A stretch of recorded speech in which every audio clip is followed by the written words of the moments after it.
Penampakan deretan mobil mewah yang disita Kejagung terkait kasus suap ekspor CPO.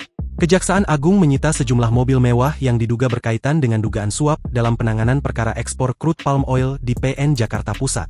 Kasus ini menyeret 3 perusahaan besar yakni PT Wilmar Group, PT Permata Hijau Group, dan PT Musim Mas Group, yang sebelumnya mendapat fasilitas ekspor CPO. Direktur Penyidikan Jaksa Agung Muda Tindak Pidana Khusus, Abdul Kohar, dalam konferensi pers di lobi Kartika Kejaksaan Agung, Sabtu, 12 April 2025, malam, menyampaikan bahwa tim penyidik telah melakukan penggeledahan di 5 lokasi berbeda pada Jumat malam 11 April 2025. Salah satu lokasi yang digeledah adalah rumah seorang advokat berinisial AR.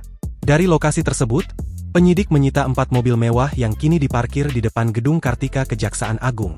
Mobil yang disita meliputi Nissan Nismo GTR dengan nomor polisi B505AAY, Mercy AMG B1 STS, Lexus RX 500 HB1529AZL, serta Ferrari merah dengan plat D1169QGK.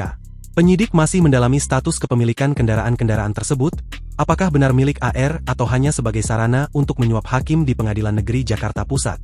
Di hari yang sama, Kejagung menetapkan 4 orang tersangka, salah satunya adalah Ketua Pengadilan Negeri Jakarta Selatan, Muhammad Arif Nuryanta.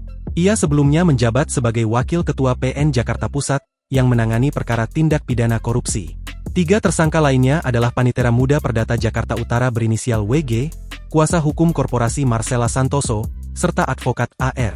Mereka diduga memainkan peran dalam praktik korupsi berupa suap dan gratifikasi agar 3 korporasi besar terbebas dari tuntutan hukum. Download Tribun X sekarang, menghadirkan lokal menjadi Indonesia.